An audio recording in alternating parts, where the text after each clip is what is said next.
En un pasaje particularmente penetrante de la obra del gran Chesterton, de su obra Los límites de la cordura, Chesterton nos advertía de que los defensores del capitalismo suelen confundirse a los ojos de la gente incauta con los grandes defensores de la propiedad privada, cuando en realidad, según decía el gran Chesterton, son sus más enconados enemigos. Y proponía una definición de capitalismo bastante acertada. Decía Chesterton, el capitalismo es una organización económica dentro de la cual existe una clase más o menos reconocible y relativamente poco numerosa, en poder de la cual se concentra todo el capital necesario para lograr que una gran mayoría de personas se vea obligada a tener que servir a estos capitalistas por un sueldo.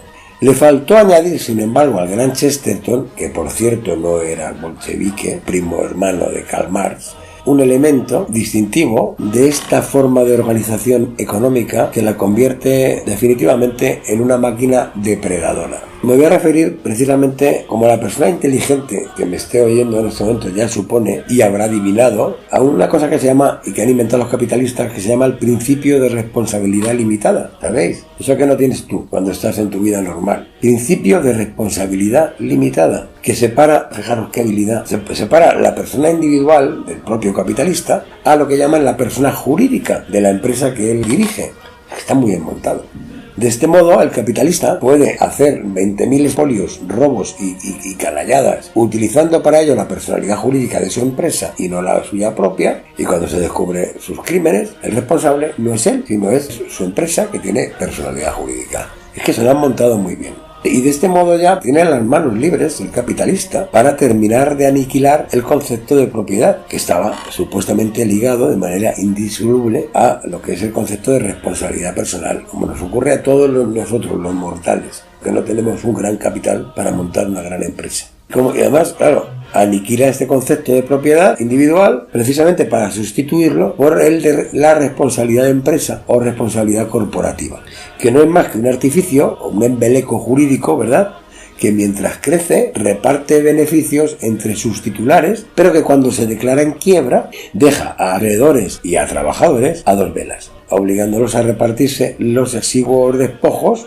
de la sociedad quebrada, mientras el capitalista disfruta tranquilamente de sus beneficios que ha estafado, sin ninguna responsabilidad, porque la responsabilidad la tiene la persona jurídica llamada empresa. Y si la quiebra de la empresa pone en peligro la estabilidad económica, pensemos por ejemplo en los bancos, ¿no?, el principio de responsabilidad limitada alcanza todavía un estadio aún si cabe más rapaz, de tal modo que las pérdidas son inmediatamente socializadas. Enseguida corre papá Estado a sufragar las pérdidas de estos sinvergüenzas. Se socializan las pérdidas y se privatizan los beneficios, justo lo contrario de lo que hacían en la Unión Soviética. Y luego me van a venir a mí estos defensores del capitalismo a hablarme mal de los regímenes socialistas, sean estos socialistas de un tipo o del otro, y a intentar defenderme a este modelo de mierda, aquellas personas que probablemente lo más que han hecho es leerse un panfletillo y se piensan que todos los que creemos esto es porque también como ellos nos hemos leído un panfletillo. Hombre, por favor, un poquito de respeto. El capitalismo actúa con este mecanismo que acabo de contar, que por cierto, no lo desvelo yo, lo desvela en un artículo suyo que ahora os daré la referencia, un tipo al que yo admiro mucho, que se llama Juan Manuel de Prada, son de un artículo suyo. Ya digo, ni Chesterton pertenecía al Partido Comunista, ni era primo de Karl Marx, ni de ninguno de estos, ni Juan Manuel de Prada tampoco. Aunque a mí, a Juan Manuel de Prada siempre me ha gustado llamarle don Juan Manuel de Pravda. Pues, como digo, el capitalista, según palabras de Juan Manuel de Prada, por este mecanismo actúa como carterista, como un carterista vulgar, como un ratero, defendiendo la empresa privada a costa de la propiedad ajena. Por eso el gran Chesterton, y ahora vuelvo a saltar al otro lado a Chesterton, decía aquello de que los capitalistas son muy amigos de la propiedad privada, sobre todo de la propiedad privada ajena. El capitalismo, al concentrar en unas pocas manos lo que por naturaleza tendría que estar repartido, y al permitir que esos pocos se enriquezcan a costa de los muchos despojados, según postula, digamos, el principio de responsabilidad limitada al que antes me he referido, genera una inevitable reacción airada, naturalmente, entre los despojados, que acaban aniquilando, naturalmente, como es lógico, la necesaria paz social para poder vivir.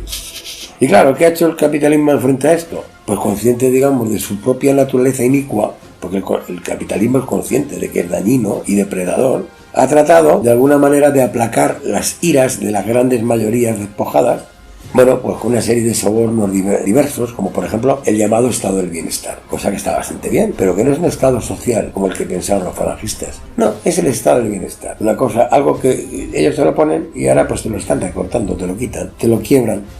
Y es que el capitalismo ha pasado por muchas agonías. A veces se defiende, ¿no?, generando una serie de ideologías que están pensadas precisamente para encandilar a incautos que de alguna manera se basan en un paso hacia adelante, ¿no? Es decir, sí, te quitan la careta y dicen, sí, efectivamente, soy capitalista. Digamos que han sido muchas las agonías por las que ha ido pasando el capitalismo, crisis grandes, revoluciones fascistas, revoluciones comunistas, el crack del 29, pero oye, de todas parece que el capitalismo no ha aprendido nada. Porque en lugar de aceptar su error, se empeña el capitalismo en perseverar en él, ¿no? Y ahora, pues si fuera poco, de estos think tanks han salido una serie de ideologías cada vez más ultracapitalistas, a las que encima se están teniendo el descaro de bautizar con nombres extravagantes como anarcocapitalismo.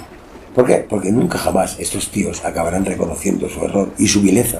Pero las almas heridas y sangrantes, sobre todo cuando se las priva del consuelo sobrenatural, suelen reaccionar a lo largo de la historia de una forma bastante violenta. De ahí lo del AK-47.